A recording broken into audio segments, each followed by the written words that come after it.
भट्टी साहब, बात सच है, बात है रुसवाई की। ये बात जस्टिस मोहसिन अख्तर कियानी वाला पर्सपेक्टिव ठीक है कि आज अदलिया, पार्लियामेंट, इंतजामिया समेत तमाम सतून गिर चुके हैं, या जो गुस्सा चढ़ा है स्पीकर कौमी असम्बली को कि पार्लियामेंट पे हमला नहीं हम करने देंगे जज साहब की तरफ से, ये बात सही है? या जो आज IMF के वफद को पूरा यकीन दिला दिया कि तमाम चीज़ें सही चल रही हैं चीफ जस्टिस साहब ने, ये बात सही है? कौन सी बात सही है इनमें से? सारी बातें तो सही नहीं हो सकती एट द सेम टाइम। पहली बात तो जी बिल्कुल मेरे कप्तान, पहली बात तो ये है कि आपको 3 मुबारकबादें दे दूं। पहली मुबारकबाद, चीफ जस्टिस याहिया अफरीदी से IMF का वफ्द मिला है।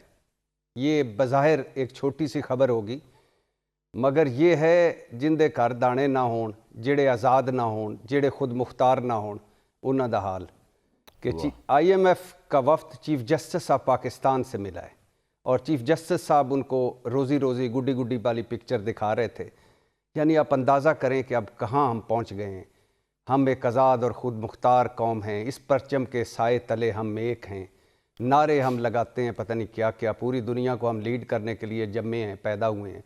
और IMF का वफ्द चीफ जस्टिस के पास पहुँचा हुआ था और IMF का वफ्द जजेस तकर्रियों, इंतखाबात के हवाले से और बाकी सारे मामलात पर भी बातचीत कर रहा है और जायज़ा मिशन जो है।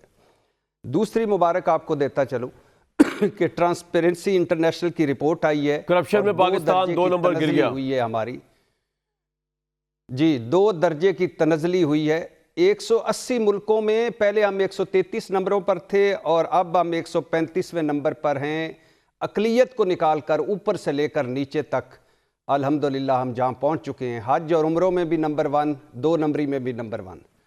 और ये रिपोर्ट शहबाज शरीफ साहब और मुस्लिम लीग नून वाले और पीपल्स पार्टी वाले, आप सारों के लिए इमरान खान दौर में आप बड़े नारे मारते थे कि आप स्पीकर ने बड़ा माइंड किया भट्टी साहब जस्टिस मोहसिन अख्तर कियानी की स्टेटमेंट को।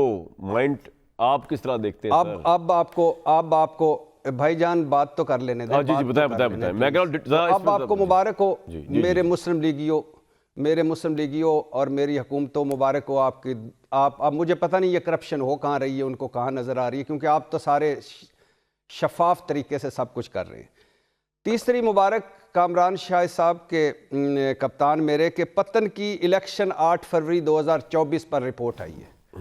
मैंने जब से मैंने होश संभाला है, किसी एक इलेक्शन पर इतनी मुफस्सल, यानी किसी एक डाके पर, किसी एक चोरी पर, किसी एक जुल्म पर, किसी एक जबर पर इतनी मुफस्सल रिपोर्ट नहीं देखी। 64 नए तरीके धांधली के, नए ज़राए धांधली के, इलेक्शन से पहले, इलेक्शन वाले दिन और इलेक्शन के बाद। ये भी ज़रूर इसके तावीज़ बनाकर हमारी इस रिपोर्ट की हमारे ऐवानों में लगने चाहिए कि ये हाल है।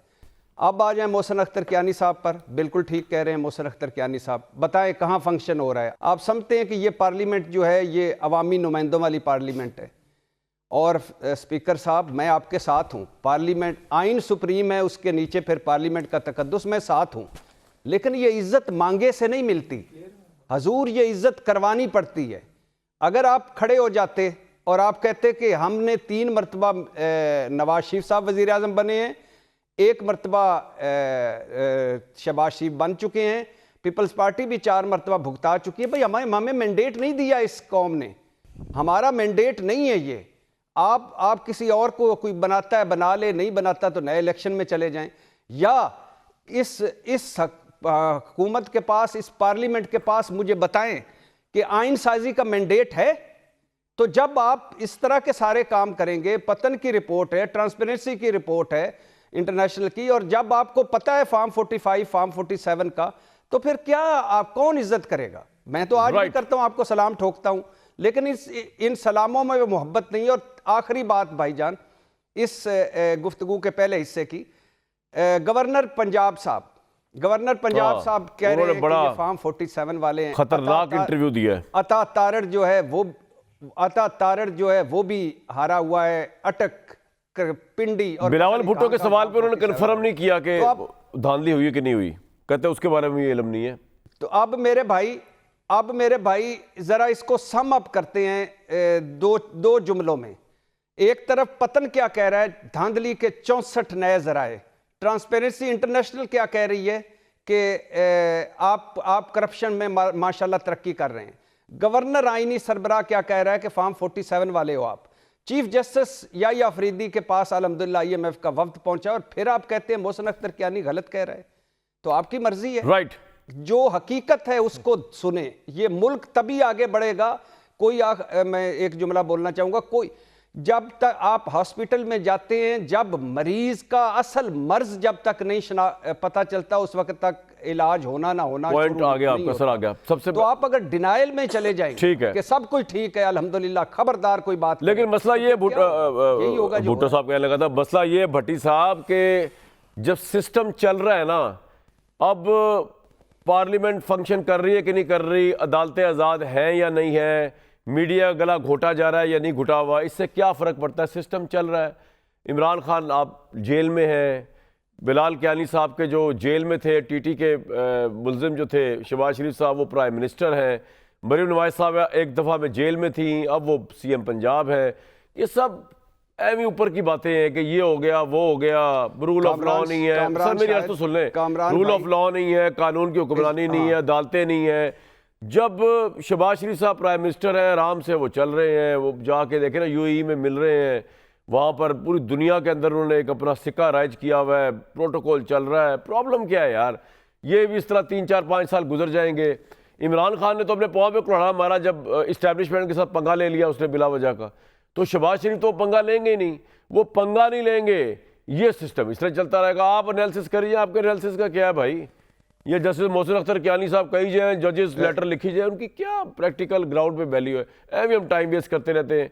मुल्क चल रहा है भाई, जिस तरह चल रहा है, जिस तरह चलता रहा 74 साल चल रहा है। मैं नहीं प्रॉब्लम क्या है?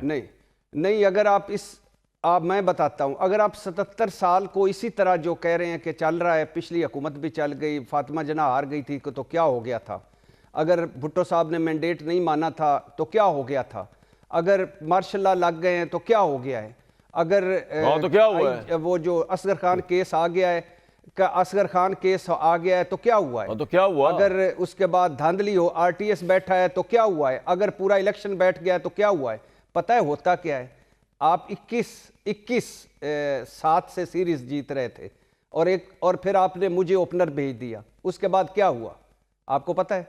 वो तो क्रिकेट है ना, तो मेरिट पे होता है। ये पाकिस्तान की सियासत है, इसमें मेरिट का कोई अमल दखल नहीं है, इसमें ताकत का अमल दखल है सर।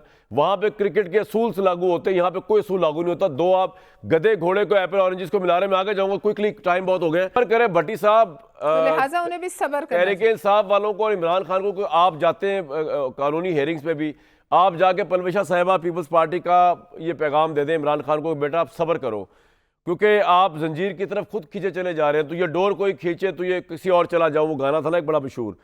और दूसरा जो मुझे पता चला ना, ये खुदा का शुक्र अदा करें भट्टी साहब, जो मुझे कियानी साहब और पलवेशा साहिबा की बात से पता चला, शुक्र करें इस मुल्क के अंदर मार्शल लॉ नहीं लग गया, शुक्र करें कोई मिस एडवेंचर नहीं हुआ, शुक्र करें कोई गैर कानूनी अदालतें काम कर रही हैं। अल्लाह का लाख लाख शुक्र अदा करें इस मुल्क में मार्शल लॉ लगते रहे मेरे भाई। किस दुनिया में बैठे आप, बहुत ही नाशुक्री कौम है भाई आप तो भट्टी साहब। पहली बात तो ये है कि दोनों मेरे काबिल एहतराम हैं, दोनों की मैं इज़्ज़त करता हूँ, लेकिन अभी उन्होंने हज़रत अली अलैहिस्सलाम का कौल नकल किया, तो एक और भी सुनते जाइए। पलवेशा साहिबा हज़रत अली का कौल है कि इक़्तिदार, इख्तियार और दौलत मिलने के बाद इंसान बदलता नहीं, बेनकाब हो जाता है, वाह, एक्सपोज हो जाता है। इक़्तिदार, पलवेशा साहिबा, इक़्तिदार, इख्तियार और दौलत मिलने के बाद इंसान बदलता नहीं, बेनकाब हो जाता है। दौलत तो मिली है नहीं आज सेनेटर साहिबा को, 5 लाख हो गए हज़रत दौलत आज ही मिली है। और एक और सुनिए, जी जी, एक और सुनिए, कामरान भाई बात करने दीजिएगा मेहरबानी आपकी। एक और सुनिएगा, और एक और सुनिए पलवेशा साहिबा के हज़रत अली अलैहिस्सलाम का ये कौल है कि मुआशरा कुफर के साथ कायम रह सकता है, जुल्म के साथ नहीं। क्या आपने मिस एडवेंचर में कोई कमी कर दी अभी आपने? अल्हम्दुलिल्लाह, अल्हम्दुलिल्लाह अभी आपने मिस एडवेंचर में कमी कर दी है। ये गैर मुस्तहकम पाकिस्तान क्यों है? ये गैर मुस्तहकम पाकिस्तान इसलिए है कि आपकी बारियां लगी हुई हैं, आपने हम तबाह कर दिया, हमें पीपल्स पार्टी और मुस्लिम लीग नून की ये जो बारियां हैं, जो हुकूमत, कब हमारा, आपके आने से पहले तो हमारा मुल्क गैर मुस्तहकम नहीं था, हम तो कर्जे देने वालों में से थे, हम तो मदद करने वालों में से थे। आप आए हैं तो हमारा सवा सत्यानाश हो गया। 26वीं आईनी तरमीम, पीपल्स पार्टी हुकूमत में क्यों नहीं है? हुकूमत में है। 26वीं आईनी, जरदारी साहब क्यों बैठे हुए वाने सदर में अगर हुकूमत में नहीं है? तो यूसुफ रज़ा गिलानी क्यों बैठे हुए चेयरमैन सेनेट अगर हुकूमत में नहीं है? भाई आपने 26वीं आईनी तरमीम मंजूर करवाई, आप इस पर फख्र करेंगे? बेनज़ीर भुट्टो होती तो वो ये करती, वैसे तो अल्हम्दुलिल्लाह वो भी होती तो कर ही लेती, लेकिन 26वीं आईनी तरमीम आपने कर दी, पीका एक्ट आप हम पे ले आए, नैब तरमीम आपने कर दी, इलेक्शन एक्ट तरमीमें कर दी, भुट्टो को फेयर ट्रायल नहीं मिला, आप आ गए 35-40 साल बाद, और जो आज लोगों को फेयर ट्रायल नहीं मिले उस पर आप चुप हैं। आप तो बड़े चैंपियन थे, कहाँ है आज बुनियादी इंसानी हकूक?